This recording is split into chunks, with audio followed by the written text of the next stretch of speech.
Have you ever observed certain individuals who possess an unmistakable gravity? They walk through the world with a silent, undeniable shield. They are never interrupted. Their boundaries are never tested.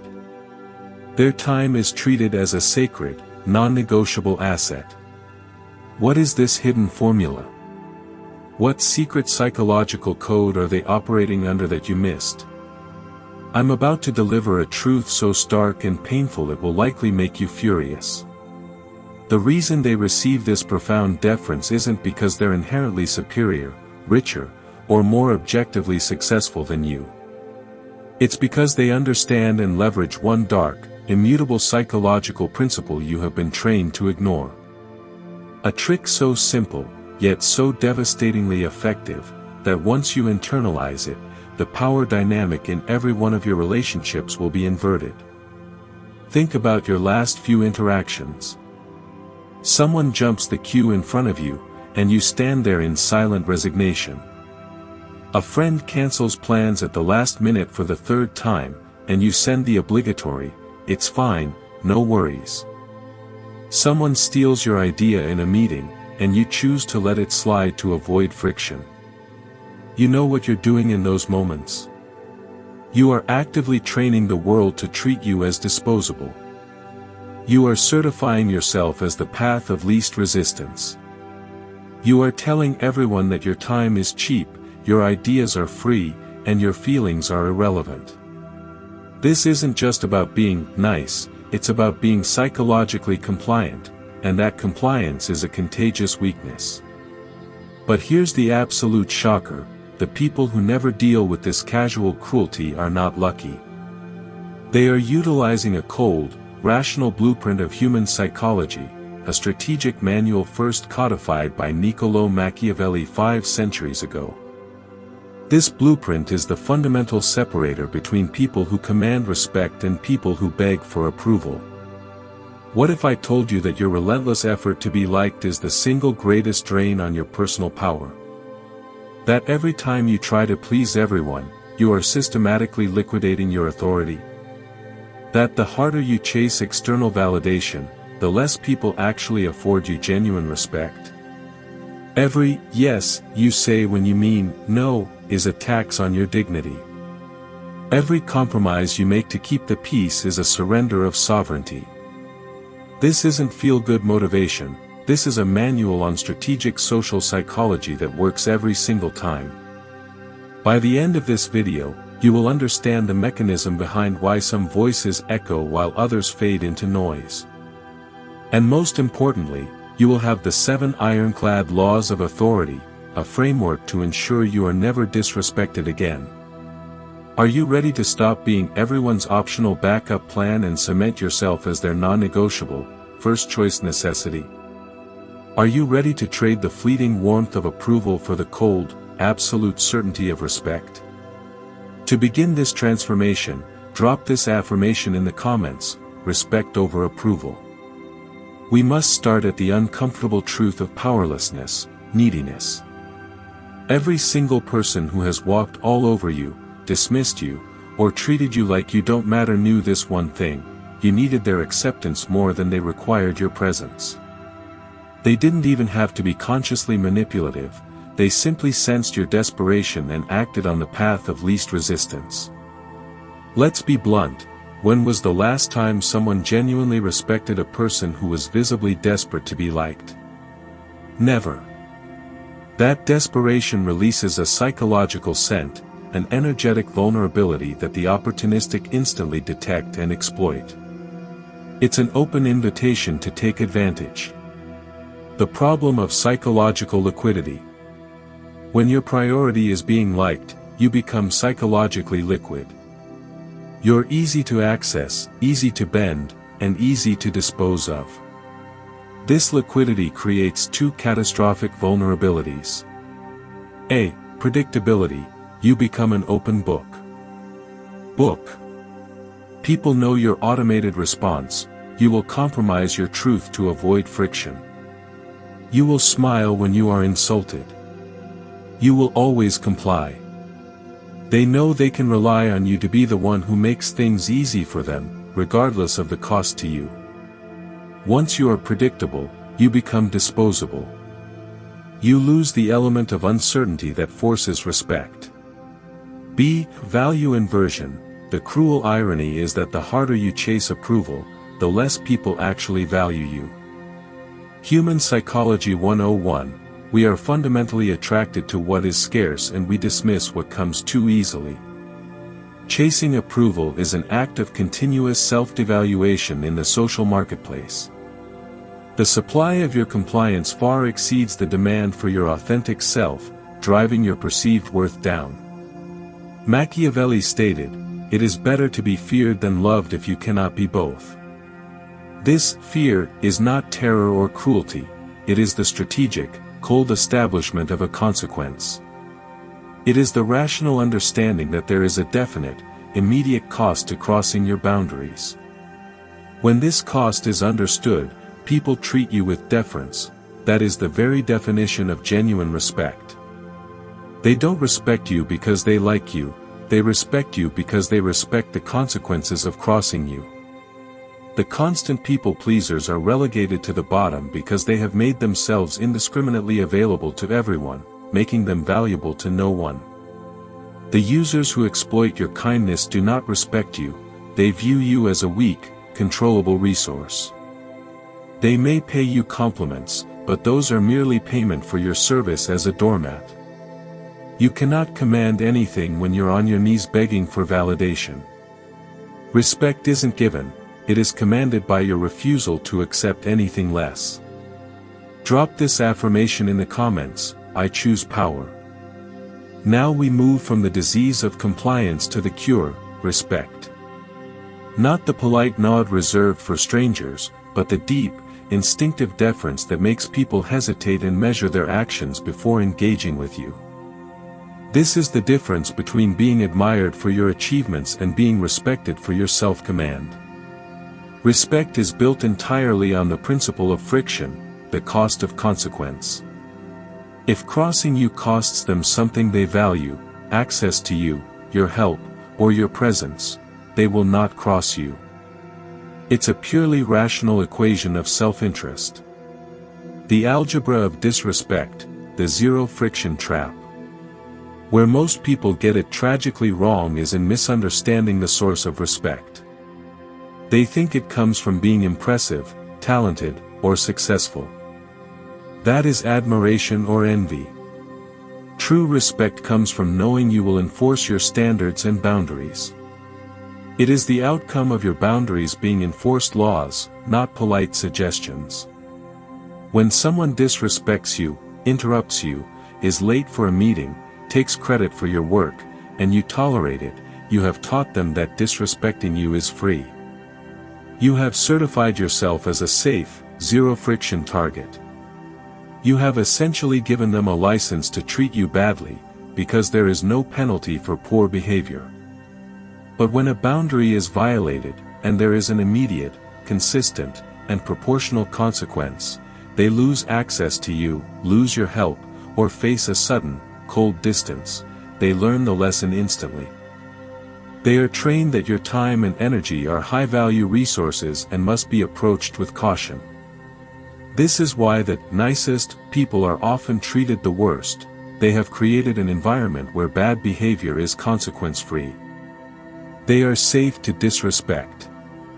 Machiavelli taught, people will treat you exactly how you allow them to treat you. No better, no worse. You are the author of the contract, and your non-action is the signature on the surrender document. The dark power of respect is its self-reinforcing upward spiral. The more consistently you enforce the cost of disrespect, the more respect you receive. Receive. This momentum fundamentally transforms your perceived authority. It's a feedback loop. People respect you, so they treat you well, reinforcing your high standards. Crucially, when you demand to be liked, you put your power in their hands. They decide whether to grant you the emotional reward you crave. But when you command respect, you seize control because respect is something you take by refusing to accept its absence. The powerful never compromise their standards for the comfort of others, they simply enforce them as non-negotiable laws. They do not beg, they stand firm. Drop this affirmation in the comments, my worth isn't debatable. Here is the revelation that should blow your mind: every single interaction, every conversation, every moment you exist socially is a subtle, ongoing negotiation for control. Who sets the agenda? Who dictates the emotional climate? Who holds the deciding vote on the outcome? Fundamental rule: if you cannot immediately identify who is in control of the interaction, the answer is not you. Approval seekers are psychologically enslaved. They hand over the remote control to their emotional state because they need external validation to function. Every time you bite your tongue, modify your opinion, or say yes when you mean no, you are giving them control. They operate under the illusion of choice, believing they choose to be agreeable, when in fact, they are compelled by their addiction to avoid disapproval. The person who does not need approval operates from a state of psychological sovereignty. They are the undisputed ruler of their internal world, protected by the authority of detachment. Their confidence is anchored internally, making them psychologically untouchable. They make decisions based on their internal compass, not the applause meter of the room. The power of irrelevance. Machiavelli observed, everyone sees what you appear to be. Few experience what you really are. The moment you cease performing for others' approval, you become unpredictable. You break the script they wrote for you. Manipulators fail: they can't guilt you, shame you, or pressure you because those tactics only work on people whose self-worth is dependent on them. If they try to manipulate you with emotional demands, you feel nothing but cold, clinical distance, rendering their attempts impotent. Decision clarity: your focus shifts from, what must I do to make them happy, to, what is the most effective and aligned path for my life and my goals. This singular focus on self-interest, not pleasing, makes you formidable. Detachment as power: when you are perfectly fine with them disliking you if that is the cost of staying true to yourself, you seize all the power. They cannot leverage your need against you because that need has been destroyed. This is the secret of true confidence, not that you believe everyone likes you, but that you don't care if they don't. This is the psychological shift that changes everything. It is the decision to move from a position of chronic defense to a posture of commanding offense. It is the decision to move from a position where you are begging to be included to a position where your presence is seen as a gift. The profound psychological shift is from I hope they like me to I am fully prepared for them to dislike me, and I will be fine either way. Drop this affirmation in the comments: I control my worth. We must now talk about the uncomfortable truth of the neuroscience behind powerlessness. Your desperate need for approval isn't just a poor habit, it's an addiction driven by the biochemistry of compliance. It is a biological drive that is being ruthlessly weaponized against you. The dopamine trap and the validation economy. A compliment, a positive comment, a moment of inclusion. Your brain instantly releases dopamine, the chemical of reward. It feels great, but the high is temporary, creating a compulsive need for the next hit of external validation. You become a high-functioning addict, dependent on an external supply for your internal state. You are perpetually chasing the next fix.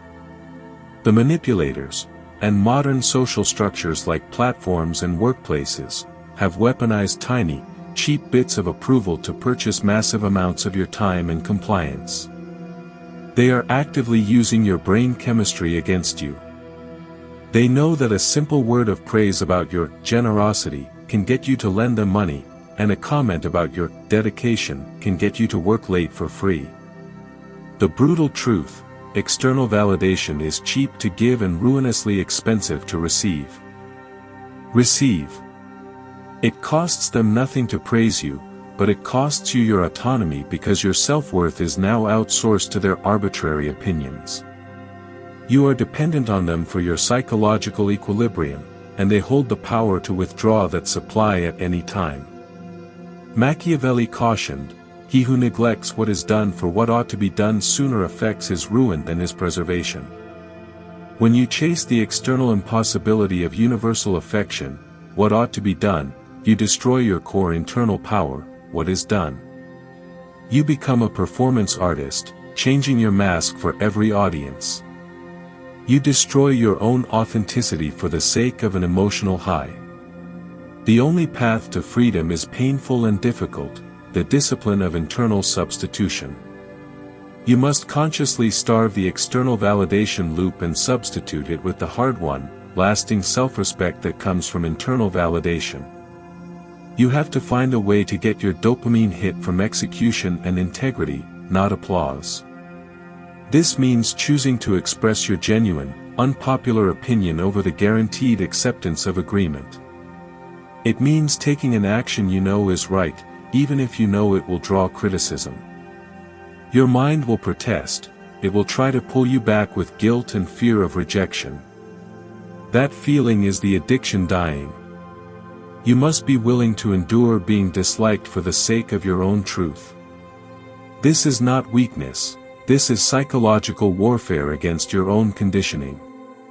Drop this affirmation in the comments, "My validation comes from within." This is the fifth law, focusing on the preservation of your most valuable assets, time and energy. Most people assume constant availability equals value. They are profoundly wrong. Scarcity creates value. Always. When you are always available, you become a commodity. Your time becomes a default expectation, your help is taken for granted, and your presence is background noise. You are giving away non-renewable resources for free. You are essentially flooding the market with your supply, driving your own price to zero. The practice of strategic distance. The powerful maintain a strategic distance, an intentional, high emotional altitude. This isn't coldness, it's a disciplined allocation of resources. Treat your time as a treasury, never respond immediately. Respond when it is convenient for you. Force others to respect your schedule by making them wait. If they learn you jump when they text, they own your time. If they learn you respond when you are ready, they respect your autonomy. Be selectively present, say no to social commitments that do not serve your core values or goals. Your selective appearance makes your actual time an honored event. When you do show up, your presence carries weight precisely because it is rare. The economy of help, make your assistance conditional. Never offer your resources unconditionally. If someone asks for your time or help, calmly inquire, "What is your plan for this?" or "What steps have you already taken before coming to me?" This conditions them to approach you with preparation and respect, not passive entitlement. You become a strategic partner, not a maid service. Machiavelli wrote, "Men judge generally more by the eye than by the hand." Everyone sees what you appear to be. Few really know what you are. The less people see of you, the more they wonder. Curiosity is magnetic. When you are always slightly removed, you acquire an aura of depth and strategic importance. The necessary, painful truth of scarcity is that it forces a relationship purge. The people who only valued your convenience will disappear when you become selective. This is success. You are elevating your circle to those who respect your boundaries, not those who exploit your availability. The few who remain are the ones who respect the resource you are. Distance also grants you perspective. When you are not constantly entangled in managing everyone else's demands and opinions, your mind clears. You can focus on proactive action toward your goals rather than reactive defense of your schedule. The slightly detached persona of the powerful is a feature, not a bug, it is the posture of a chess player who is focused on the board, not the spectators. Your energy must flow toward your vision, not toward appeasing critics. Drop this affirmation in the comments: my presence is a privilege. This is a crucial, often overlooked, pillar, the nonverbal arsenal. The powerless person communicates their low status before they even open their mouth. They project anxiety and subservience through their body language. They fidget, their gaze darts, their voice is high and hesitant. This instantly invites disrespect. The authoritative individual understands that power is a nonverbal broadcast. Their body language is a permanent, silent command for deference. Rule A: the sovereignty of stillness. In any confrontation or challenging moment, cultivate stillness. The powerful person moves with purpose, never with frantic haste. When confronted, your body remains utterly still. This stillness communicates that you are unbothered, unthreatened, and in complete control of your internal state. Fidgeting, excessive nodding, or shifting weight is a psychological surrender that tells the aggressor they are getting under your skin. Maintain eye contact while deliberately relaxing your shoulders. Rule B: the unflinching gaze. Look people directly in the eye, especially when they are attempting to assert dominance or disrespect you. Do not blink away first. A calm, unflinching gaze communicates integrity and competence. It is a subtle, nonverbal dominance ritual that forces the other person to recognize your presence and acknowledge your equal standing. When listening, maintain a steady gaze that says, "I am hearing you, and I am evaluating you." Rule C: the weighted voice and strategic pause. Speak slowly, deliberately, and with a lower, measured tone. A high, fast voice signals anxiety and eagerness to please. A lower, slower voice occupies more psychological space and forces the listener to lean in and wait. Use the strategic pause. When someone finishes speaking, pause for a full 2 seconds before responding. This pause creates tension and communicates that you are the one evaluating the information and choosing your response, rather than reacting instantly. This is the difference between a panicked response and a calculated deployment of words. Rule D: the architecture of posture. Assume a posture that takes up space. Shoulders back, head level, feet planted. Never shrink. In a meeting, do not collapse into your chair. Lean slightly forward when speaking to convey intention, and slightly back when listening to convey calm judgment. Your physical presence must be an architectural structure that cannot be easily moved or ignored. Machiavelli would advise, the wise man must appear to follow the paths of others, but never actually walk them. Your nonverbal communication must project unwavering internal certainty, regardless of your internal thoughts. You create the stage, you don't merely sit in the audience. Drop this affirmation in the comments: my presence is power.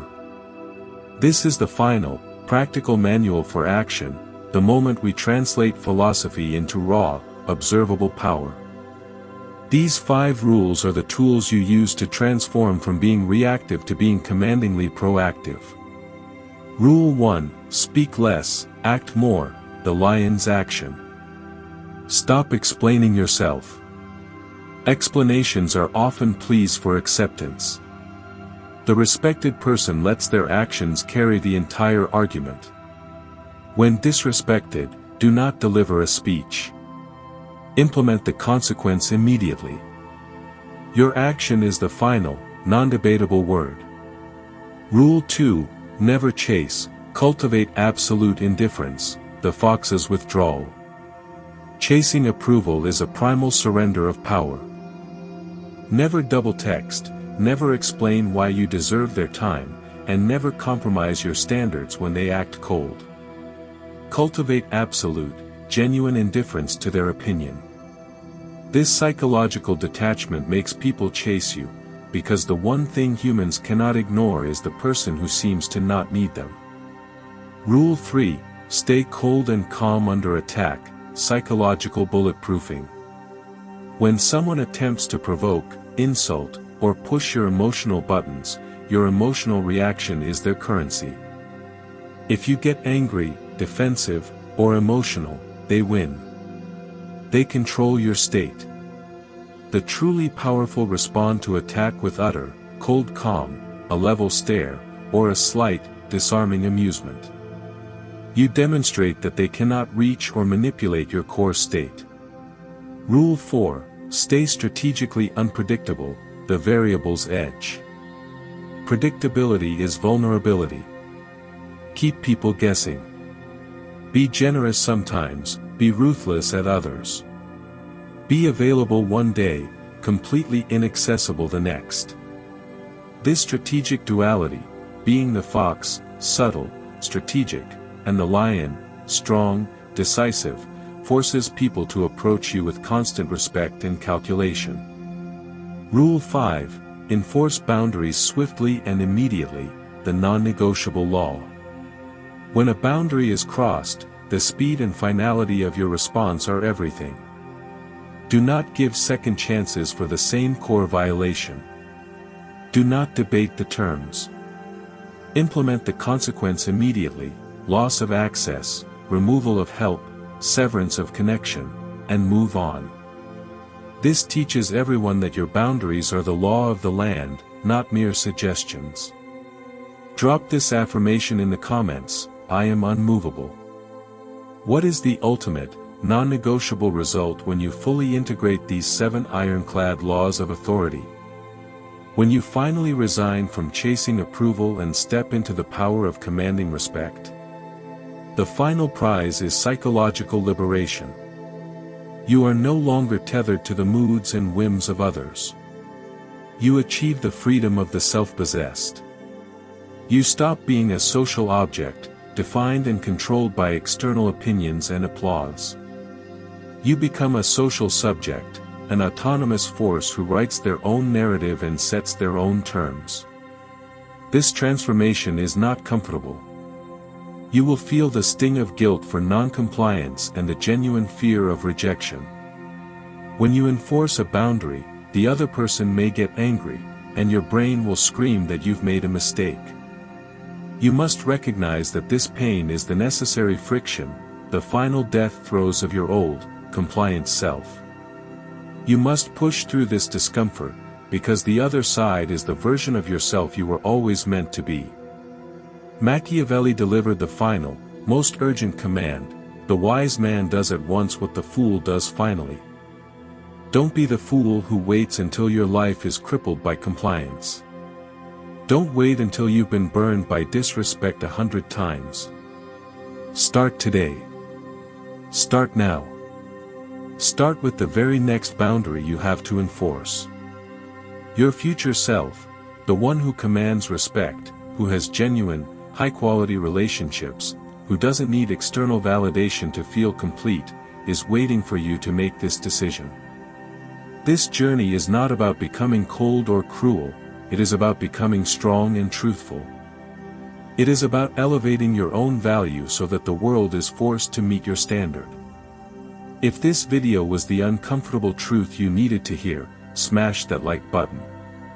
If you know someone who is trapped in the people-pleasing cycle, share this blueprint with them.